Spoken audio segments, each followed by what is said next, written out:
ఇప్పటిదాకా మనం ఎన్నో రకాల ప్రేమ కథలను చూసుంటాం, వినుంటాం. కానీ ఇప్పుడు చెప్పుకోబోయే ప్రేమ కథ వింటే మాత్రం ఖచ్చితంగా ఆశ్చర్యపోతారు. ఇలా కూడా ప్రేమలో పడతారా అనుకోవాల్సిందే. ఉత్తరప్రదేశ్ హమీర్పూర్ కైతి గ్రామంలో ఉంటున్నాడు చెన్నా నిషాద్ అనే వ్యక్తి. ఇతనికి రేఖ అనే మహిళతో పెళ్లైంది. వీరికి 5 పిల్లలు ఉన్నారు. 3 అమ్మాయిలు, 2 అబ్బాయిలు. మరి వారసుల కోసం పిల్లలు అనే విత్తనాన్ని నాటుకుంటూ పోయారేమో ఈ ఇద్దరు. చెన్నా చేసేది కూలి పని కావటంతో అతని సంపాదన అంతంత మాత్రమే. ఆ వచ్చిన డబ్బుతోనే భార్యని 5 పిల్లల్ని పోషిస్తూ సంసారాన్ని భారంగా మోస్తున్నాడు. దీంతో నీ భారాన్ని నేను కూడా మోస్తా అంది భార్య. సరే అంటూ తనతో పాటు పనికి తీసుకువెళ్లాడు భర్త. అలా భార్య భర్తలిద్దరూ కలిసి పనులు చేసుకుంటూ పిల్లల్ని పెద్దవాళ్ళని చేశారు. 3 ఏళ్ల క్రితం పెద్ద కూతురికి పెళ్లి కూడా చేశారు. ప్రస్తుతం రేఖ వయసు 45 సంవత్సరాలు. మిగిలిన పిల్లలకు కూడా ఏదో ఒక దారి చేయాలని రేఖ కూడా భర్తతో సమానంగా కష్టపడేది. అయితే ఈ కథలో రేఖకు 41 సంవత్సరాలు వచ్చాక ఆమె జీవితం ఓ కొత్త మలుపు తిరిగింది. అదే ఆమె ప్రాణాలను కోల్పోయేలా చేసింది. 4 ఏళ్ల క్రితం చెన్న భార్య రేఖను తీసుకొని వరి కోత కోసమని కాన్పూర్ లోని బిదా ప్రాంతానికి వెళ్లాడు. కొన్నాళ్ళిద్దరూ ఆ ప్రాంతంలోనే ఉంటూ వరి కోత పని చేస్తున్నారు.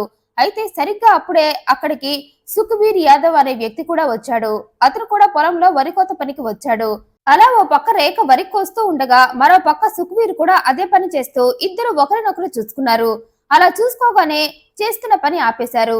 ఇద్దరికి ఒకేసారి గుండెల్లో ప్రేమ గంటలు మోగేశాయి. దీంతో ఇద్దరు చేతిలో ఉన్న వరిని పక్కకు పడేసి పరిచయాల తంతు మొదలు పెట్టారు. అలా చిగురించిన వీరి ప్రేమ అతి కొద్ది రోజుల్లోనే అసహ్యమైన అక్రమ బంధంగా మారిపోయింది. ఇక అప్పటి నుండి ఇద్దరు ఆ వరి పొలంలోనే చెట్టాపట్టలేసుకొని తిరిగారు. అదంతా పొలంలో ఎవరూ లేనప్పుడు అనుకోండి. అందరూ ఉన్నప్పుడు మాత్రం తామిద్దరికి పరిచయమే లేదన్నట్లు తెగ నటించేసేవారిద్దరు. కారణం రేఖతో ఆమె భర్త కూడా అదే పొలానికి పనికి వచ్చాడు కాబట్టి. అతనికి తెలిస్తే ఇద్దరిని వాయించేస్తాడని ఈ దొంగ ప్రేమికులిద్దరూ చాలా జాగ్రత్త పడ్డారు. అయితే వారెంతలా జాగ్రత్త పడినా నిజం ఎక్కువ కాలం దాగదు కదా. నేనున్నా అని ఆలస్యంగా అయినా తన ఉనికిని అందరికీ తెలిసేలా చేస్తుంది. అలాగే వీరిద్దరి అక్రమ బంధం మొత్తం ఓ రోజు భర్త చెన్నాకు తెలిసిపోయింది. భార్య రాత్రైతే పక్కన ఉండటం లేదని గ్రహించాడు భర్త.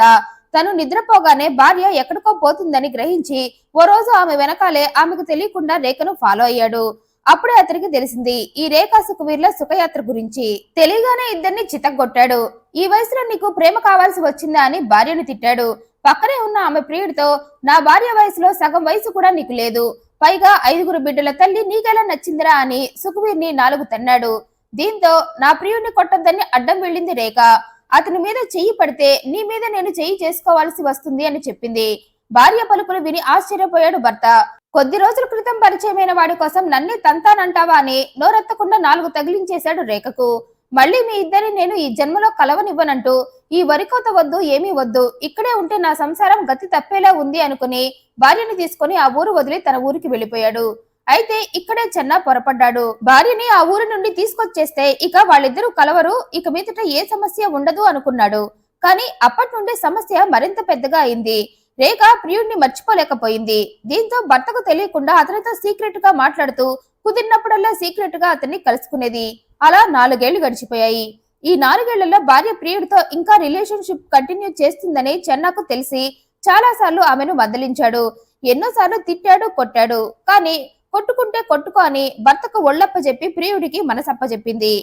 వయసొచ్చిన పిల్లలున్నా నీకు ఇదేం పాడు బుద్ధి అని ఎన్నోసార్లు చెప్పినా రేఖ వినకపోగా ఆ మాటలని సీరియస్ గా తీసుకుంది. అయితే పిల్లల ముందు నీ ముందు కాకుండా నేను దూరంగా వెళ్లిపోయి నా ప్రియుడితో ఉంటా అని మనసులో అనుకుని మనిద్దరం లేచిపోదామా అని తన పడుచు ప్రియుడికి చెప్పింది. సరే అన్నాడు ప్రియుడు. మరి ఎక్కడికి వెళ్దాం, ఎలా బ్రతుకుదాం అన్నాడు. నువ్వేం టెన్షన్ తీసుకోకు, అన్ని నేను చూసుకుంటానని ప్రియుడికి భరోసా ఇచ్చింది రేఖ. ప్రియుడితో పారిపోయి బ్రతకాలంటే ఎంతో కొంత చేతిలో డబ్బుండాలి అనుకుంది. అందుకే ఇంట్లో ఉన్న మేకను తీసుకువెళ్లి మార్కెట్లో అమ్మి సొమ్ము చేసుకుంది. తన దగ్గర ₹1,00,000 విలువైన బంగారాన్ని మూటగట్టింది. పైగా అప్పుడే ఇంటి నిర్మాణం కోసం 2వ విడత డబ్బులు కూడా ఆమె అకౌంట్ లో జమ కావటంతో ఇదే సరైన సమయం అనుకుని 2023 డిసెంబర్ 18న ప్రియుడిని తీసుకొని అక్కడి నుండి జెండా ఎత్తేసింది.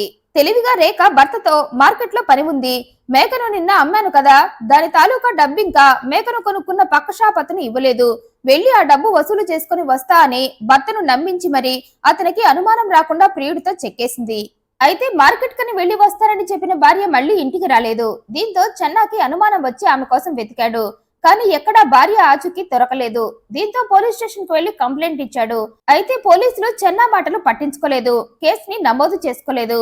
2 రోజులు చెప్పులు అరిగిపోయేలా పోలీస్ స్టేషన్ చుట్టూ తిరిగాడు, కానీ లాభం లేకపోయింది. అతన్నెవరూ పట్టించుకోకపోవడంతో తెలిసిన వాళ్ళ ద్వారా ఎమ్మెల్యేకి తన బాధంతా వినిపించుకున్నాడు. దీంతో వెంటనే అతను ఈ విషయంలో జోక్యం చేసుకుని పోలీసులతో మాట్లాడాడు. అప్పుడు పోలీసులు చెన్నా కేసుని డిసెంబర్ 25న నమోదు చేసుకున్నారు. అయితే కేసును అయితే రికార్డ్ చేసుకున్నారు, కానీ రేఖను వెతకటంలో ఆలస్యం చేశారు. దీంతో మళ్లీ ఎమ్మెల్యే కల్పించుకున్నాడు. అప్పుడు కేసు గురించి మొత్తం ఆరా తీయటం మొదలు పెట్టారు పోలీసులు. అప్పటికే రేఖ ప్రియుడితో పారిపోయి 3 నెలలైంది. భార్య మిస్ అయిందని కేసు పెట్టిన 3 నెలలకి పోలీసులు యాక్షన్ లోకి వచ్చారు. నీ భార్య ఎలా మిస్ అయింది, నీకెవరి మీదైనా అనుమానం ఉందా అని చిన్నాని అడిగారు. నా భార్య ప్రియుడు సుఖ్వీర్ పైనే నాకు అనుమానమంతా అని రేఖా సుఖ్వీర్ లో ప్రేమ కథ మొత్తం పోలీసులకు వినిపించాడు. దీంతో పోలీసులు సుఖ్వీర్ ని వెతికి పట్టుకున్నారు. రేఖను ఏం చేశావని అడిగారు. అయితే అందుకు సుఖ్వీర్, రేఖనా, ఆమె ఎవరో కూడా నాకు తెలియదన్నాడు. తప్పుడు కేసులో తనని ఇరికించిందన్నాడు. దీంతో పోలీసులు కూడా సుఖ్వీర్ ని విచారించే పద్ధతి మార్చారు. దీంతో ఆపకుండా నిజాలన్నీ కక్కేశాడు సుఖ్వీర్. రేఖ తనతో పారిపోయి వచ్చిన 4 రోజులకే, అంటే డిసెంబర్ 22నే ఆమెను గొంతు కోసి చంపేశానన్నాడు ప్రియుడు. ఆమె తన దగ్గరికి వచ్చాక మా ఇద్దరికి గొడవ జరిగిందని, ఆ గొడవలో ఆమె నన్ను చంపేస్తా అంటూ నా మీదకు వచ్చిందని, దీంతో నాకు భయం వేసి ఎక్కడ రేఖ తనని నిజంగానే చంపేస్తుందో అన్న భయంతో ఆమె చేతుల్లో నుండి నా ప్రాణాలను కాపాడుకోవడానికి నేనే ఆమె పీక కోసం చంపి శవాన్ని కూడా పొలంలో కాల్చేశానని చెప్పాడు. దీంతో పోలీసులు ఆ పొలానికి వెళ్లి కాలిపోయి అస్థిపంజరంలో మారిన రేఖ శవాన్ని హ్యాండ్ ఓవర్ చేసుకుని ఈ సుఖ్వీర్ రేఖలకు ఏ విషయంలో గొడవ జరిగిందా అన్న కోణంలో విచారిస్తున్నారు. ఈ వీడియోపై మీ అభిప్రాయాన్ని కమెంట్ రూపంలో తెలియజేయండి. మరింత ఇంట్రెస్టింగ్ అండ్ జెన్యూన్ ఇన్ఫర్మేషన్ కోసం ఈ వీడియోను లైక్ చేయండి, షేర్ చేయండి, మా ఛానల్ సబ్స్క్రైబ్ చేయండి. Thanks for watching.